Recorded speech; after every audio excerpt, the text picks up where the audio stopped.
Welcome to the Healthy Perspective Podcast with your host, chiropractor, entrepreneur, mentor, and author, Dr. Chris Bowman.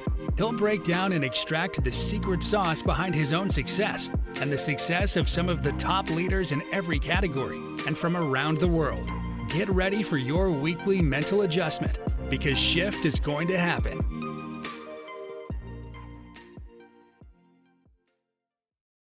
Hello, everyone. Welcome to another episode of the Healthy Perspective Podcast. I am so excited to bring you from Australia, all the way around the world from me. I guess I don't know where you're listening, but it's really always fun for me to bring people in that aren't around my area. It gives me a marvel for technology, even though we had a lot of technical issues prior to recording this. But being able to talk face-to-face in real time about things that matter. This is Bessi Graham. She focuses on helping entrepreneurs, thought leaders, and ultimately just people like you and me find their purpose before actually going out and experiencing burnout, working too hard, and helping to make other people's lives better. Really finding that or marrying that purpose of like, I want to help other people, but I also want my life to be, in a sense, sorted and figured out. Not that we can figure out our lives, completely, but at least have a hold on what I'm doing and why I'm doing it, so that way I don't burn out and really maybe lead other people astray. So Bessi, thank you so much for joining me. Sorry for the technical issues. I'm looking forward to this conversation. Thank you. No, it's great to be able to have this exploration because, as you said, I think so often we compartmentalize these aspects of our lives. And so the opportunity to talk about it and bring them back together is quite powerful. So why don't you just kind of start from the beginning? Who were you before this work? What was that catalyst moment that kind of transitioned you? It's like, man, this is something that I want to pursue, for the rest of my life, or at least dedicate a large portion of my life to. Yeah. I mean, it's interesting when you talk about that idea of dedicating our lives to something, or what is that work? Because I think for me, a big driver and certainly a personal core value of mine is around that idea of legacy. So how do we contribute to something bigger than ourselves? It's not just about our own progression or moving up the ladder, if you like, but it is about contribution and leaving a mark on the world, leaving it better than you found it. Right. And for me, the reality is that when you think in those kind of time frames, they're big picture ideas. So none of that happens quickly. That is over the course of our life. And COVID has kind of allowed this reflection in the last 2 years. We here in Australia, particularly in Melbourne, where I live, have had very intense lockdowns, and it's really shifted and changed how I've been able to work and operate. So I've looked back at the last 20 years of my career and then done a projection forward and really had the chance to say, okay, if I'm going to work as hard in the next 20 years, what do I want that to look like? Mm-hmm.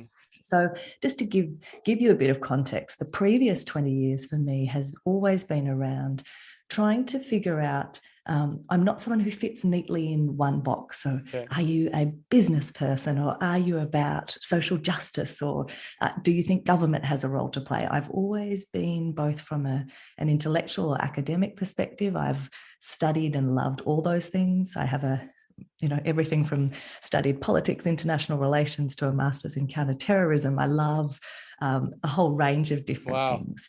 But I also am someone who was brought up with a really strong sense of social justice and the idea that to whom much is given, much is expected, and how are you going to contribute? But I am an entrepreneur, so I'm kind of this. I always said I'm a walking contradiction. I've got all these pieces that make up who I am. And so it's been this interesting aspect of the way I've dealt with that in the last 20 years is to really look for those opportunities of what we would call cross-sector collaboration. And I've been in the impact investment space. So saying, what is the role of business to actually make the world a better place? What is the role that government plays in that? And what is the role of the charitable sector? So how do we bring those things together? Yeah. So I've passionately kind of spent my time and energy trying to build conditions where business can contribute in ways beyond just making profit. Profit is important for sustainability, but it's not the only driver. So that's sort of been, I've built an incubator and worked with enterprises across Australia and the Pacific, and worked with governments, businesses, etc., to kind of figure out those overarching at a system level, the conditions that help small and medium enterprises flourish, but always with that focus on, and how are they contributing? What's the value they're adding? How are they making from a social or an environmental perspective, how are they making a difference? So that's sort of been the last 20 years, and incredibly important, and done some amazing work in that field. But when I look at the lessons learned and now project forward into that, okay, what is the next 20 years? Over and again, I see at that level of business owners or leaders jumping into, they've got a vision or a passion for something, and they jump into trying to lead others or build out a new business or an intervention somewhere without having really done their own personal work. And we all know that, you have to lead yourself before you lead others. Right. Put the mask on yourself before you put it on others on the plane. Yeah, for sure. So it's that interesting piece of saying, when I look at the pieces that we've worked really hard on, but that have ended up feeling disappointing because they don't have the social impact they could have had, or it falls apart at the last minute, I've realized that actually the best use of my time is to find those established leaders who want to contribute in the world and help them at that level of coaching and figuring out their own core values, what that vision is, what success looks like for them, because it's different for each of us. Right.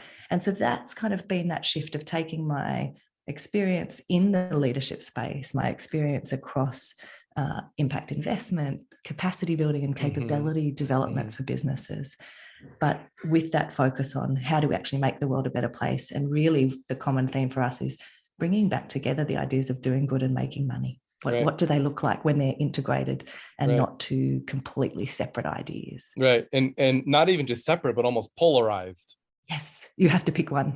Right. Yeah. So how do you do this work? At this point, people are like, yeah, I've always loved working for nonprofits because of, what they can do for people. However, I might be able to work at a higher capacity if I didn't have to worry about where my payroll, or if I wasn't always asking for people for money and I could just do the work that I want to do. How do you kind of marry those two things together? How do you walk people through really what I would guess is more like a transformational experience where you go from, thinking about here's solely what needs to be done, what's lacking in other people's lives, and really being able to shine a light on, maybe I'm doing this because of a lack in my own.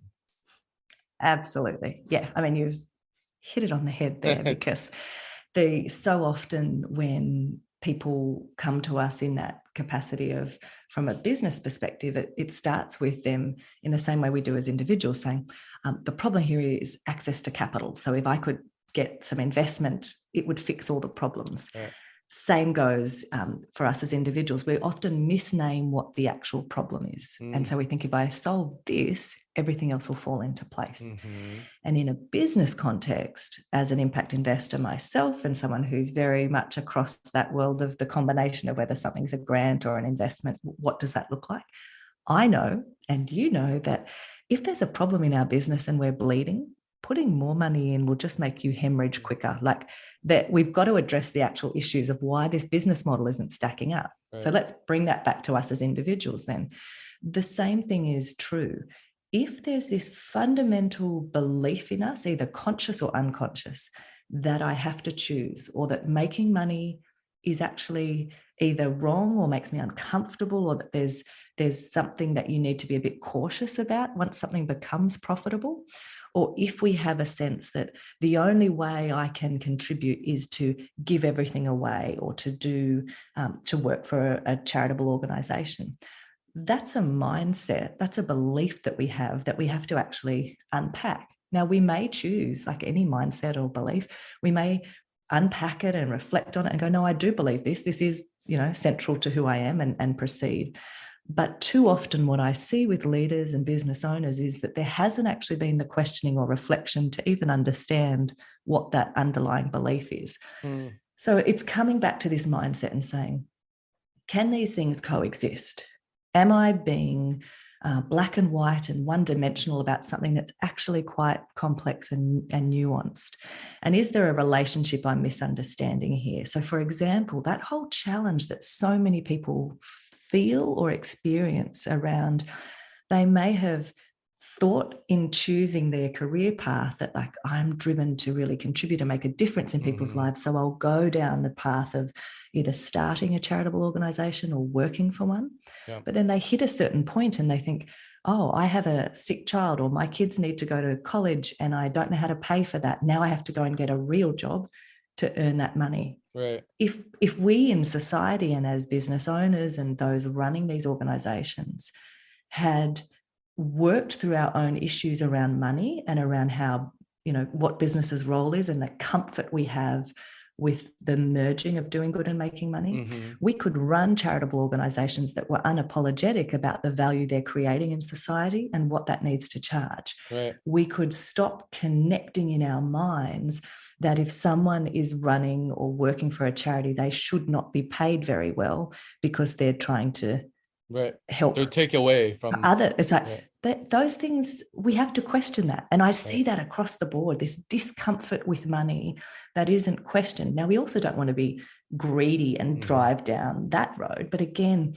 why do we flip between the extremes and think it's totally this way or totally that? That's, I think, so it comes back to that mindset and actually helping someone work through what are those issues for them. What are they uncomfortable with and why?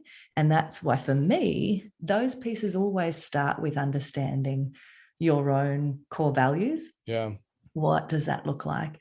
And then from that place of deeply understanding yourself, you're able to put that in a broader context that says, so I always talk about it, sort of first step is uniquely you. You have to understand yourself.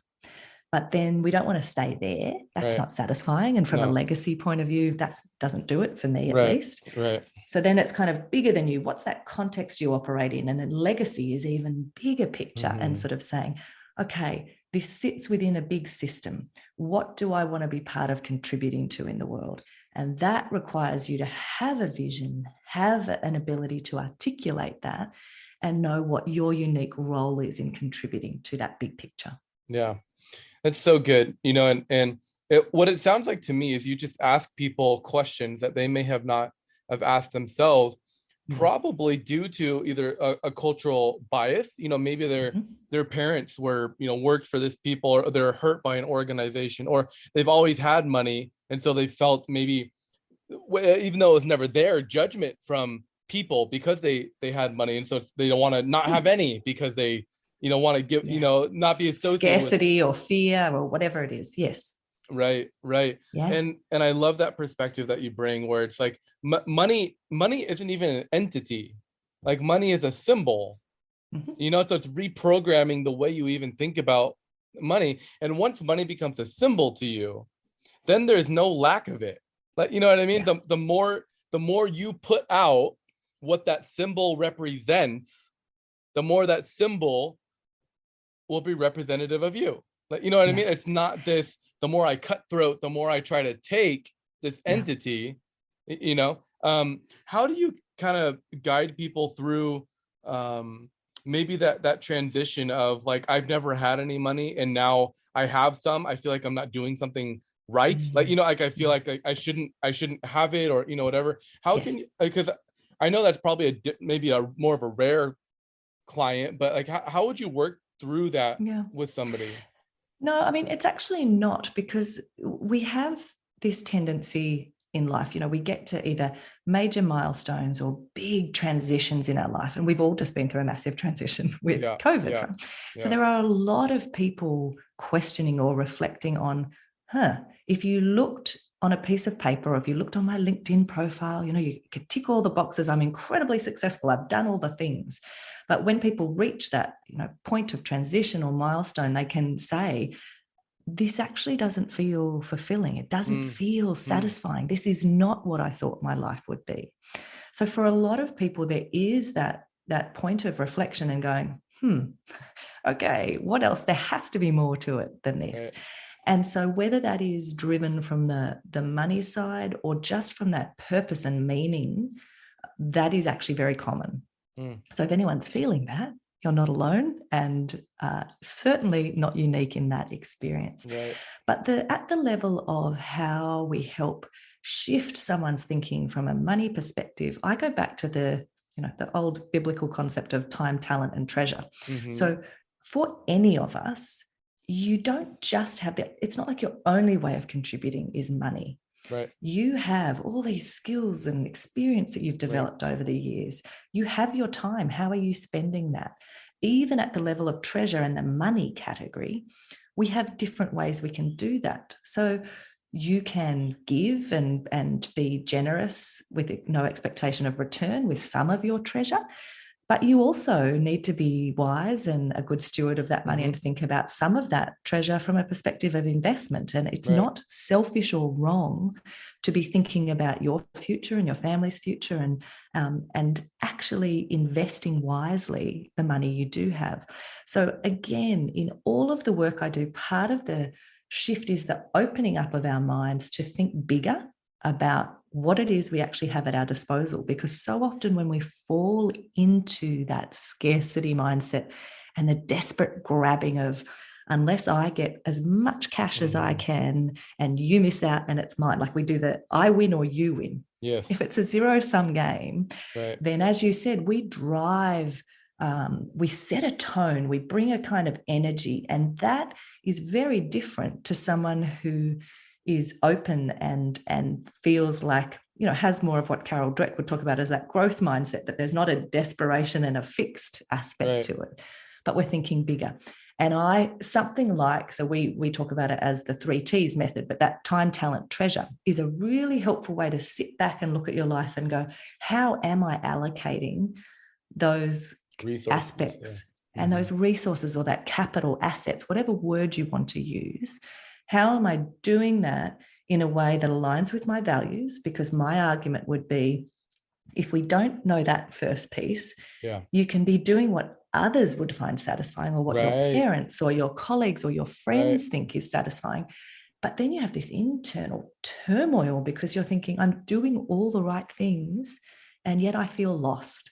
And so that is where, like anything in life, there's sequence is important, and you need to kind of get foundations in place before you start building other components. So it's the building out from a place of understanding your values. But then it is this idea of opening your mind more broadly of, what would contribution look like? What does success look like? And how do I then have some of these tools and frameworks to use to actually assess that and be very intentional in your life and work moving forward?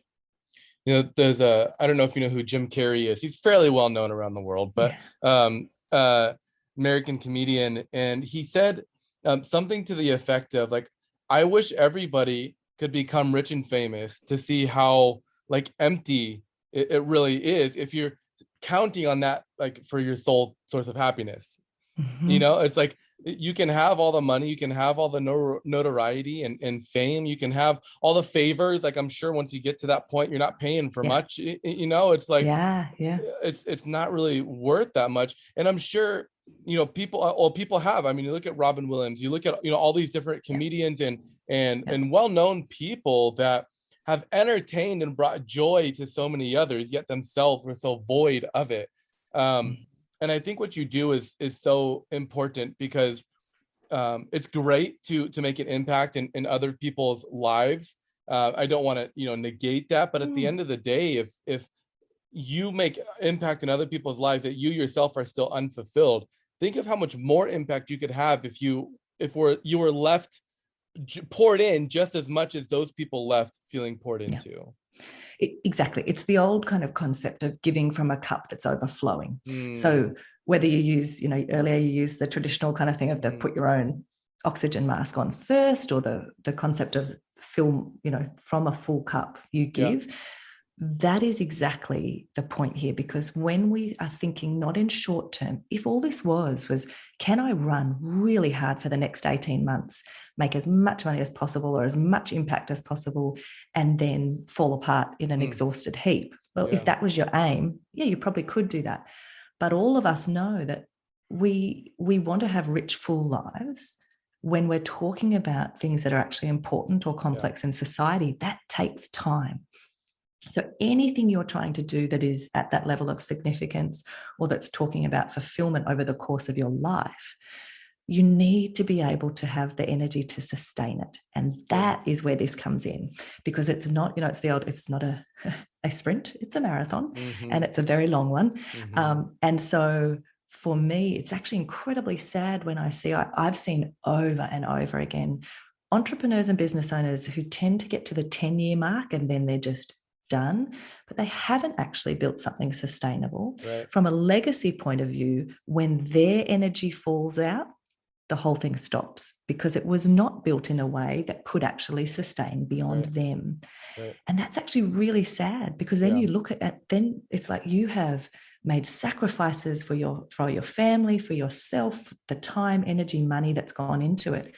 And you can't sit back and see that go on for decades, right? So this is that shift of sustainability actually is about us as individuals as well.